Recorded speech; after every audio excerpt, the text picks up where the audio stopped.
മനുഷ്യർക്ക് ഉപദ്രവം ഉണ്ടാക്കുന്ന ഒരു സംഗതിയാണ് കണ്ണേറ്. അപ്പം കണ്ണേറ് സംഭവിക്കുക എന്നത് യാഥാർത്ഥ്യമാണ്, സത്യമാണ് എന്ന് നമ്മൾ വിശ്വസിക്കണം. അത് അള്ളാഹുവിൻ്റെ റസൂൽ നമ്മളെ പഠിപ്പിച്ചതും ഖുർആനിൽ തന്നെ ഒന്നിലേറെ സ്ഥലങ്ങളിൽ സൂചിപ്പിച്ചതുമായ കാര്യമാണ്. മഹാനായ സയ്യിദുന യാക്കൂബ് നബി അലൈഹി സ്വലാത്തു വസ്സലാം തൻ്റെ മക്കളെ ഈജിപ്തിലേക്ക് പറഞ്ഞയച്ച രംഗണ്ടല്ലോ സൂറത്ത് യൂസുഫിൽ പറയണം. മക്കൾ പറഞ്ഞാൽ 10 ഒരേ മാതിരിയുള്ള മക്കളാണ്.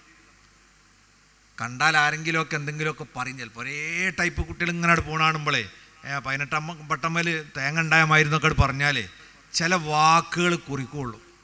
അപ്പം അതുകൊണ്ട് വാപ്പ യാക്കൂബ് നബി അലൈഹി സ്വലാം മക്കളോട് പറയാണ്, മക്കളെ നിങ്ങളെല്ലാവരും കൂടി ഈജിപ്തിലെ കൊട്ടാരത്തിൽ ചെന്ന് ഒരു വാതിലിലൂടെ എല്ലാവരും കൂടെ കയറരുത്, വ്യത്യസ്ത വാതിലിലൂടെ കയറണേ. എല്ലാ മുഫസ്സിരീങ്ങളും ഈ ആയത്തിൻ്റെ വിശദീകരണത്തിൽ കൊടുത്തത് കാണാം. അത് കണ്ണു പറ്റാതിരിക്കാൻ വേണ്ടി പറഞ്ഞതാണ്. അത് പിന്നെ അള്ളാഹു ഇതിൻ്റെ പിറകെ സൂചിപ്പിക്കുന്നുണ്ട്. അത് മഹാനവറുകൾക്ക് നമ്മൾ കൊടുത്ത ചില ഇൽമിൻ്റെ അടിസ്ഥാനത്തിൽ പറഞ്ഞതാണ്. അത് ഇതാണ്, കണ്ണേറ് എന്ന് പറഞ്ഞൊരു സംഗതിയുണ്ട്. അത് മക്കൾക്ക് കൊള്ളാതിരിക്കാൻ വേണ്ടി യാക്കൂബ് നബി അലൈഹി സ്വലാം മുൻകരുതലെടുത്തതാണ്. നമ്മൾ കാരണമായിട്ട് ഒരാൾക്ക് കണ്ണു പറ്റാതിരിക്കാൻ നമ്മൾ ശ്രദ്ധിക്കണം. അതേപോലെ തന്നെ കണ്ണുപറ്റൽ വ്യാപകമായ ആളുണ്ടെങ്കിൽ അയാളെ ഭരണകൂടവും ശ്രദ്ധിക്കണം എന്നാ. നിങ്ങളിൽ ആർക്കെങ്കിലും നിങ്ങളുടെ ശരീരത്തെക്കുറിച്ച് തന്നെയോ നിങ്ങളെ മക്കളെക്കുറിച്ചോ അല്ലെങ്കിൽ മറ്റേതെങ്കിലും ഒരാളെക്കുറിച്ചോ വല്ലാത്ത അസൂയാർഹമായ ഒരു അത്ഭുതം തോന്നുകയാണ്.